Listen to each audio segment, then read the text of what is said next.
Okay, so yesterday we were discussing about these dye-sensitized solar cells. So basically, in a dye-sensitized solar cell, the device architecture is we have a conducting glass substrate. So typically, ITO, indium tin oxide, or fluorine doped tin oxide that is used as a substrate which has large uh, transmittance and also a good conductivity as well. And on top of that, normally you deposit a titanium dioxide uh, nanoparticle layer, a thin film layer.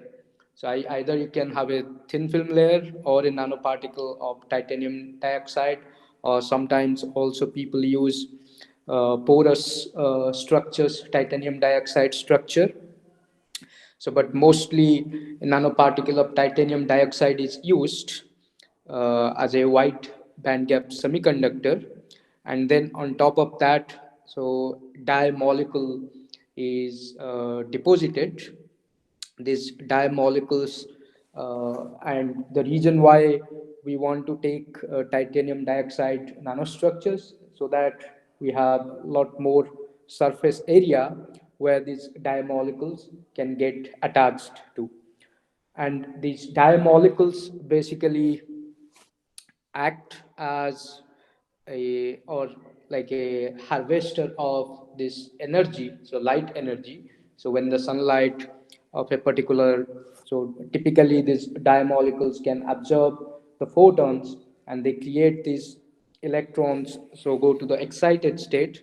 So you get the electrons in the excited state, which then can get easily transferred to your titanium dioxide semiconductor.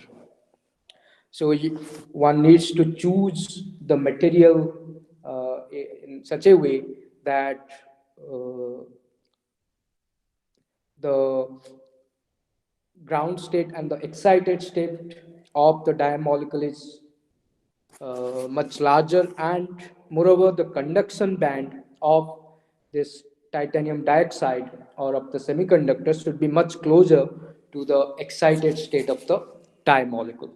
So in that case the electron can easily get transferred, so this charge carrier is transferred to the titanium dioxide layer, and then it percolates or moves through this conducting substrate and through the external circuit. So through this external circuit, then it moves to a counter electrode, uh, which is typically normally is used, platinum is used. And and basically this already shows you that you have converted your photon energy or your light energy to some useful electrical energy. So if you put any load or you use any electrical device to the circuit, so you can get some output there. But then once this dye is kind of goes to the excited state, so it has basically it's kind of oxidized right now. So you have to bring it back to its ground state, and this process is known as regeneration of the dye. So that means you have to make sure that the dye is not, it can generate, absorb more photons once it get excited. So it has created the electron transferred and the electron is being transported, and that completes the circuit. But now the dye has to be regenerated so that it can again participate in the generation of electrons. And in order to do that, so it is immersed in an electrolyte solution, and this electrolyte has possibility, so it has oxidizing and reducing agents. And basically this dye molecule has to be reduced so that it goes to the normal or go to the regenerative state again. so that you can create the charge carrier again. So this electrolyte plays that role, and the counter electrode basically collects the electron, and as well as it also acts as a catalyst for the reduction and oxidation process. So that is the role of the counter electrode. So it collects the electrons, and also it is used as a catalyst or helps in this reduction and oxidation process of the ionic system, whatever the electrolyte is used. And that is how the dye again works again. So this goes on. So one of the advantage of this dye sensitized, in the short form we call it DSSC, so dye sensitized solar cells. And one of the most advantage, it is like quite easy to actually fabricate, uh, and much in terms of cost also it is not that expensive. uh, However, the efficiency is still is not has not matched to the silicon photovoltaics so far. And But that does not mean these dye sensitized solar cells are not promising for applications. So for many of the applications, like I mean, one of the most advantages is like you can use it for a broad spectrum of light, and even it works actually better, or like it works always like in comparison to a photovoltaic, silicon photovoltaic, it actually works better under diffuse light. So because these dye molecules, they can get excited easily, they have a broad spectrum which they can absorb the light, and therefore they normally work even better in the diffuse light condition. So that means if it is a cloudy condition, or like during the, if the light is low, the light intensity is low, so even in that condition they can actually function better. So their performance is not compromised. So you can use them under diffuse light. Uh, so and So this is about this dye sensitized solar cell. But then when this quantum dots, people used to synthesize this quantum dots, and they have really very good optoelectronic properties. And then people started using quantum dots to sensitize the solar cell. So it is again, this solar cell is basically, here dye is working as a light harvester or a sensitizer. Okay, so it is, so its role is only to accept or absorb the photon and then create the charge carrier. And but the rest of the thing is pretty much done like in a normal junction solar cell, like silicon PN junction solar cell, and therefore the IV characteristic, everything is very similar. So instead of using dye, one can also use quantum dots, because they have really good optoelectronic properties, and that is when people started using quantum dot based, or it is called quantum dot sensitized solar cell, QDSSC. And I think one thing we discussed in the end, towards the end yesterday, is about this, like what are the role of nanomaterials here in these dye sensitized solar cells.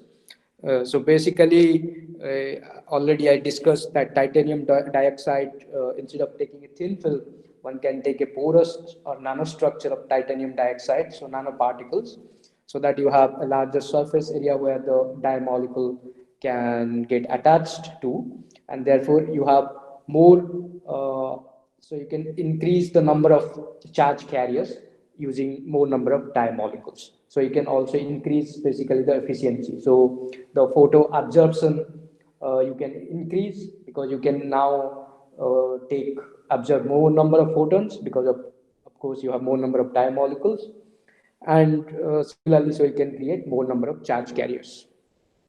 And that is why this nanostructure. Even people also, you can take different morphologies. So this is, so one reason, of course, you can create more sites where this dye sensitized molecule can go and anchored to. You can also make sure that that your conduction band and your excited state of your dye molecule, they are really close by, so that the charge transfer is effective or faster. Okay, so if the charge transfer is faster, that means the probability of recombination will be also low. So, I mean, the electron, once it is excited, so there is always, it has to go back to a ground state. And now, this, if the conduction band is there of the titanium dioxide, so this electron can jump there, okay, instead of going back to its ground state where the recombination can happen. Okay, so therefore, this effective charge transfer between your dye molecule and your wide band gap semiconductor has to happen effectively. And that is where also one needs, like, you can tune these charge transfer properties by tuning the excited state of your dye molecule and your titanium dioxide conduction band as well. So in that context, you can also use different morphology of titanium dioxide actually. So this wide band gap semiconductor, one actually can also use. So maybe I'll just put here additional. Yeah, okay. So before we go to the quantum dot thing, so one thing is, so we can use titanium dioxide nanoparticles, right? So that you have a enhanced surface area to, or you can say,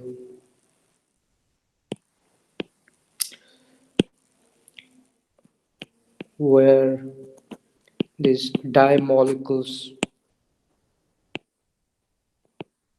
get attached to. So that means if you have larger surface area, so you have more dye molecules, and therefore you can increase the number of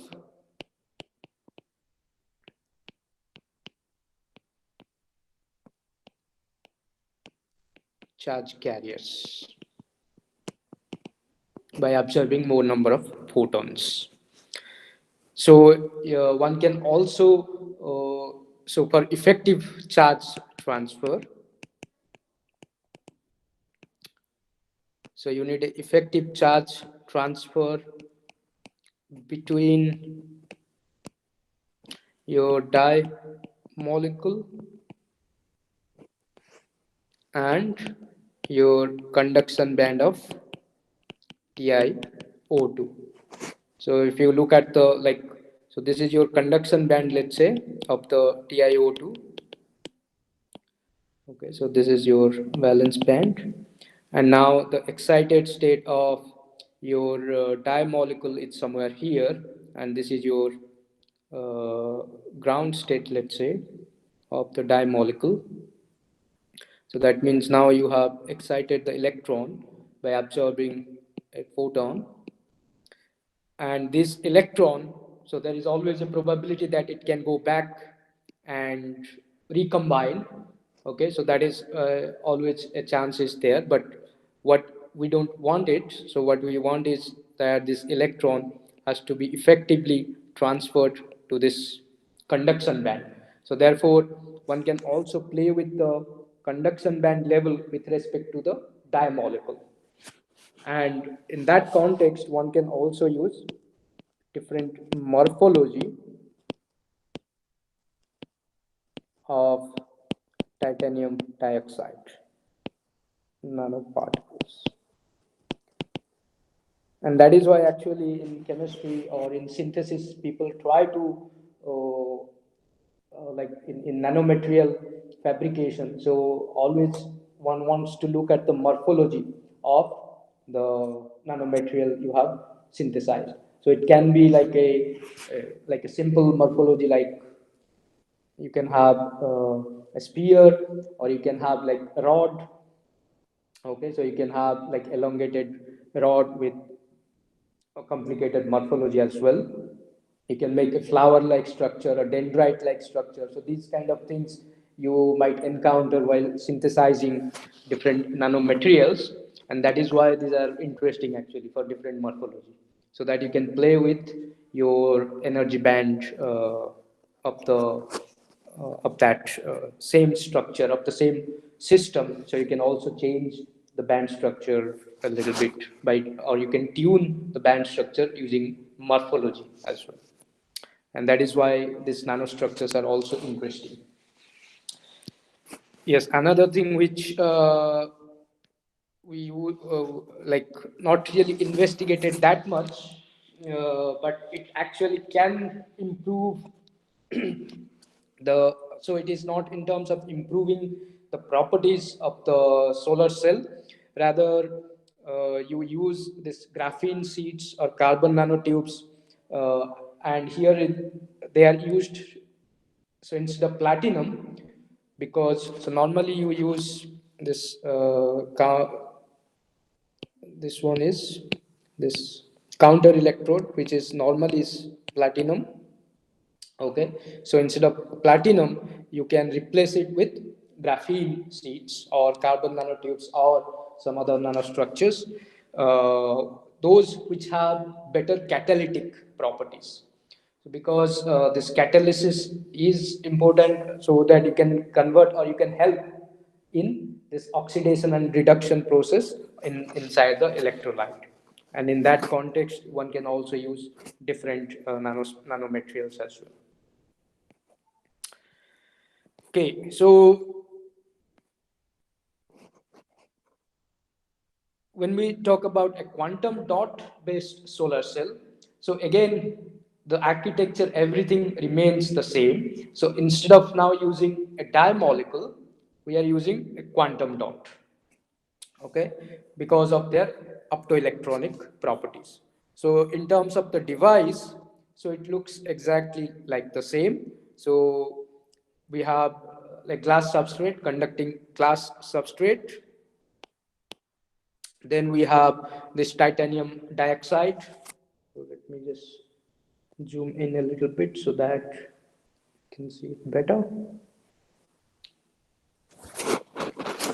Okay, so we have glass substrate, then we have titanium dioxide nanoparticles, and then instead of diomolecules, we have quantum dots. And now these quantum dots, they can now absorb your photons, and so you can excite, so you can create electron and hole pair. And these electrons, again, the mechanism is very similar, so it is again in the electrolyte, and you need also a counter electrode. So in this kind of solar cell, sometimes people also use this transparent conducting substrate on both sides. Okay, so that it can operate, it can take light from both sides. Okay, so you can, so it is not only the light is not coming from this side alone, it can also, you can have light coming from this side as well. And therefore this counter electrode sometimes are also made from these glass, conducting glass substrates as well. So now again, so you create this electron hole pairs, right? So you excite the electron to the conduction band of the quantum dots, and this, then again the mechanism is again the same. So you, so this whole thing is sometimes it is called as a photo anode. Okay, so because I mean this is the anode, it is acting as an anode for the electrolyte, but again it is sensitive to light. That is why it is called a photoanode. So you have the electrolyte and then the counter electrode. So this electron will be transferred to the conduction band of your wide band gap semiconductor, and then it will be transported to your substrate, conducting glass substrate, and then it will flow externally to the counter electrode. So again, you have converted your photon energy to your electrical energy, and you can connect any load or any device in the outer circuit. And again, this oxidation and reduction process takes place within the electrolyte, so that the quantum dot will can again absorb, and it can be regenerated, so to say, again. So this electrolyte will again help in the oxidation or reduction of quantum dots. So the kind of quantum dots that are used are, yeah, typically this we have this cadmium, so chalcogenide quantum dots, so cadmium telluride, cadmium sulfide, or cadmium selenide. So these are like typical standard quantum dots that are used. So people also use this PBS, lead sulfide, that is also used quite a lot, these quantum dots, because now they have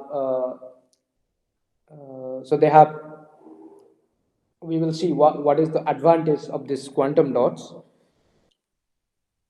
And so these are the typical quantum dots that can be easily synthesized, actually very easy and cost effective, although cadmium can be a little bit expensive, but I mean, not expensive, but they are, cadmium and lead are normally termed as toxic.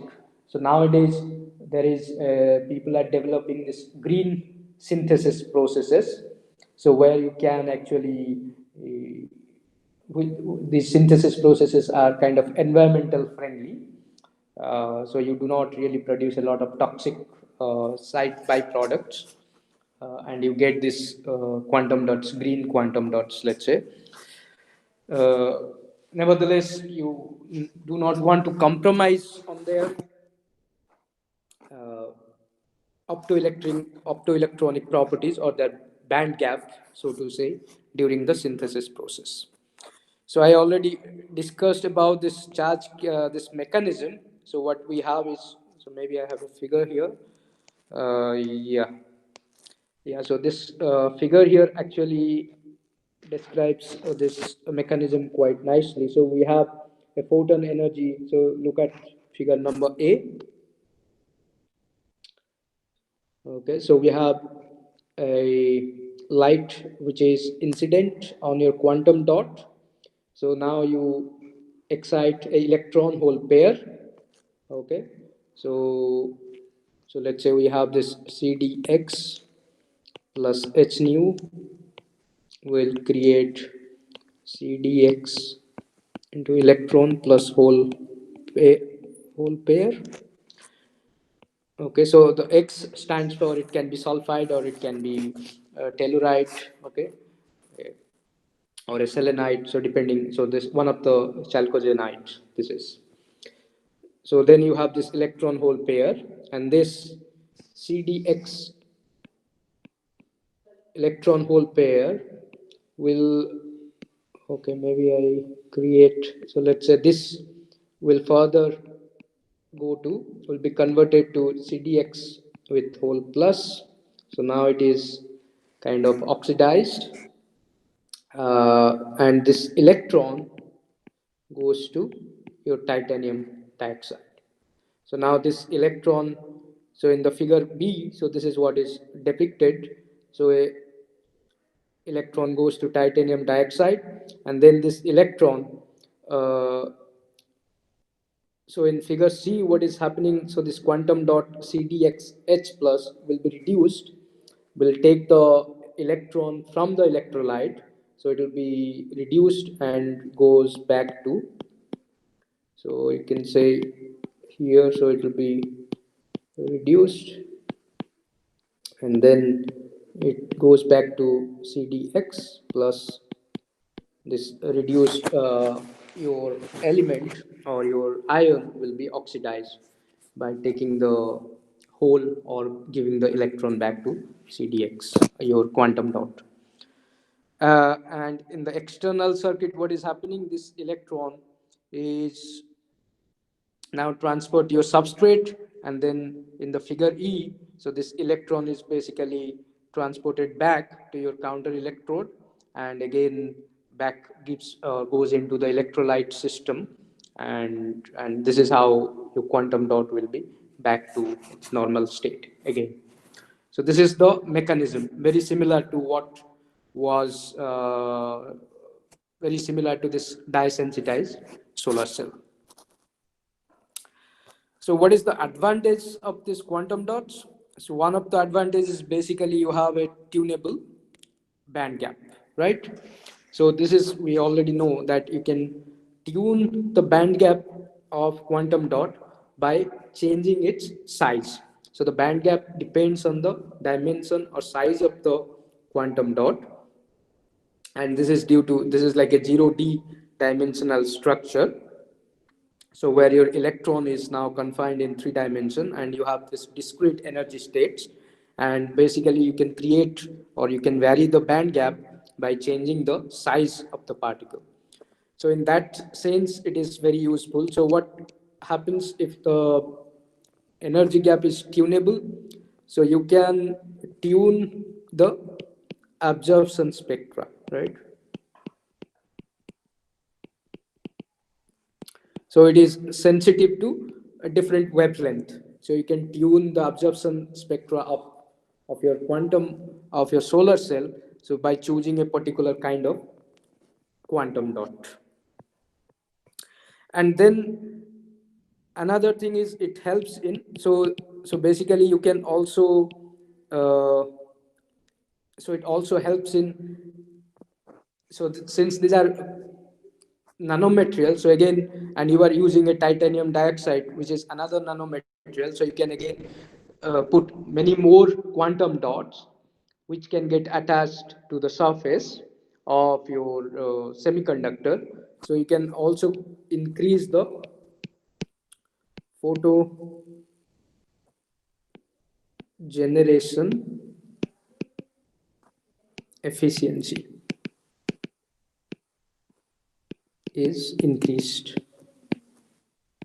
Okay, so you have increased the number of like photons, photo electrons which can be generated, or number of photons that can get absorbed, will, this efficiency will increase. And then by tuning also this gap, so you can also tune this band. Your, if you look at this closely here, so you have the conduction band on the left of titanium dioxide, and by tuning the band gap, basically you can also tune the conduction band of your quantum dot, and that is how you can actually effectively also do the charge transfer, because so you reduce the chances of recombination, and then you can effectively transfer the electron from your quantum dot to titanium dioxide.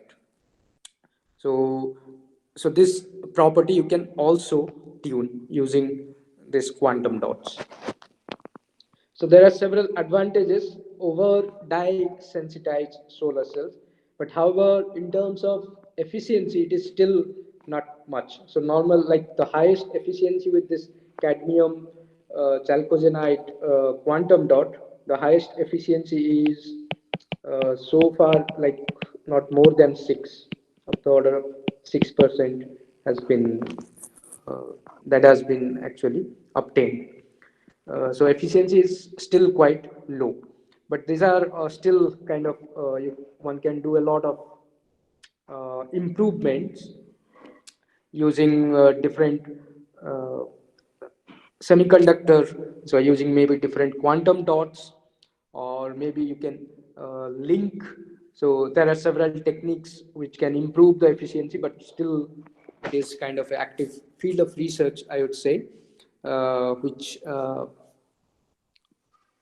probably hopefully in the future will have a better efficiency.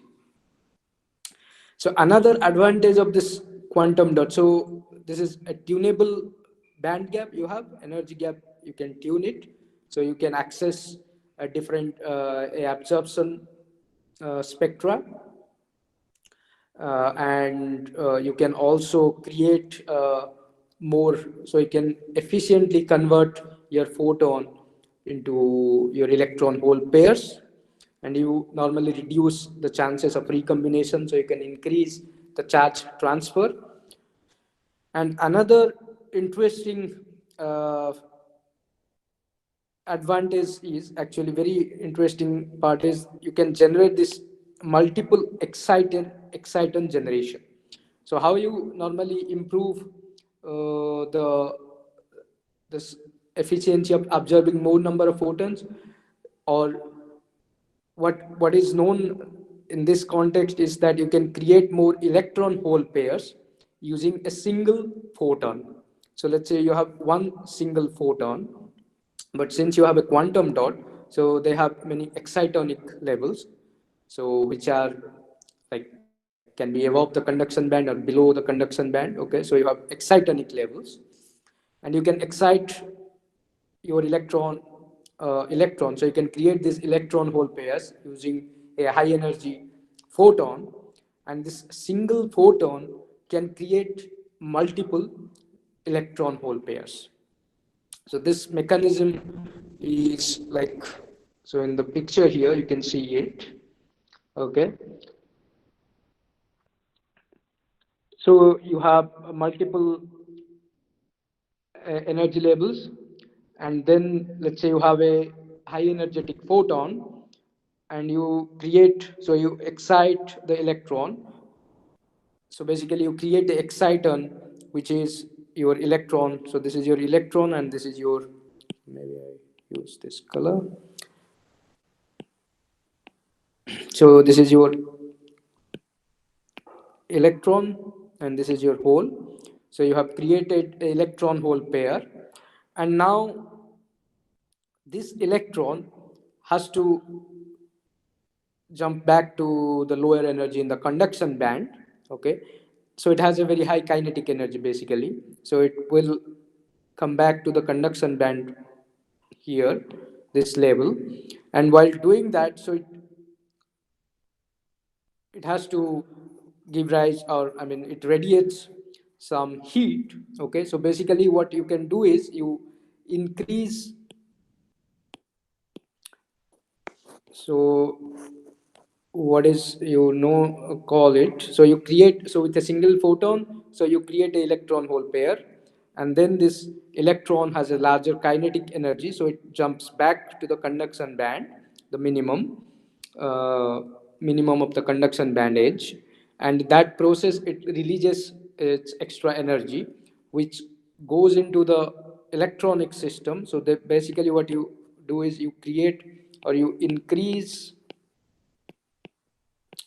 the temperature of the electronic system. And this temperature is basically can excite, so this is like again a thermal excitation can happen of another electron from your valence band to your conduction band. So this extra energy, which is, let's say, delta E, which is released here, so it is some equivalent of kBt. Okay, so this delta E of kBt, which is again of the order of your band gap. So since this is close to or very near to the band gap again, so you can then excite electrons from your valence band, so you can excite electrons to your conduction band. So this is again done by one single photon, so you are not using any more photon. So therefore you can create multiple exciton or electron hole pairs, and that is always with single photon, so you are creating more number of charge carriers basically. So this is an advantage with quantum dot, because you have this excitonic level. So normally it does not happen, it will not happen in bulk materials. So only due to this confinement and quantum dot you have synthesized, so you have this multiple excitonic level, so you can create this electron hole pairs, and with single photon you can create multiple charge carriers, and that is why this is also advantageous. uh, but however it has not been exploited. Like, I mean, these are the all theoretical predictions, and of course you observe these excitonic levels as well, but it has not really been uh, transferred into a real solar cell device yet. But if this can be really done well in a quantum dot based solar cell, so you can in fact use like less number of photons to create more number of charge carriers. So you can create increase this. This is some a term is called this external quantum efficiency. Uh, it's known as, yes, external quantum efficiency. So this term you can, this factor you can actually increase in terms of when you use a quantum dot, and that is why it is like people are really actively looking at it. Okay. Yes, okay, so this is about the quantum dots, and this is basically the two main advantages over using a dye sensitized solar cell, and that is why quantum dots are kind of promising, although the efficiency, the overall efficiency is still quite low, although the theoretically it can go quite high, even more than 33%. Okay, and of course, then we have only discussed so far this material which is responsible for generating electron hole pair or generating your charge carrier in this solar cell device. But there are other aspects which actually people are also actively looking at. Okay, so one can improve the counter electrode, one can improve a better, take a better electrolyte. Okay, so one can also take, as I already discussed, this titanium dioxide. Instead of that, people can use other like zinc oxide. Okay, and you can also use different morphology, so many different aspects which can be improved, and people are trying different combination of quantum dots and different wide band gap semiconductors, electrode, electrolyte. So sometimes some you can also improve the efficiency by using a better electrolyte. uh, so all these like different groups are investigating different aspects of a solar cell device, and hopefully in future we will have better efficient quantum dot solar cells. I mean, one parameter which also affects is how you synthesize it or how you deposit this quantum dots. Okay, so this aspect also plays a role. So I will share a couple of again uh, this review papers from which, so most of these materials I have taken from, so I will share that so you can also read and understand it better. Okay, so we have some question. What about the cost? Quantum dots are actually quite easy to synthesize. So they are not that expensive to synthesize. So they need very simple technique to synthesize. Chemical process is pretty easy, and also you do not need like this high temperature synthesis of some other nanomaterials actually. So you can even go to like 100 degrees Celsius or maybe 200 degrees Celsius and synthesize this quantum dots, quite really nice quantum dots you can synthesize.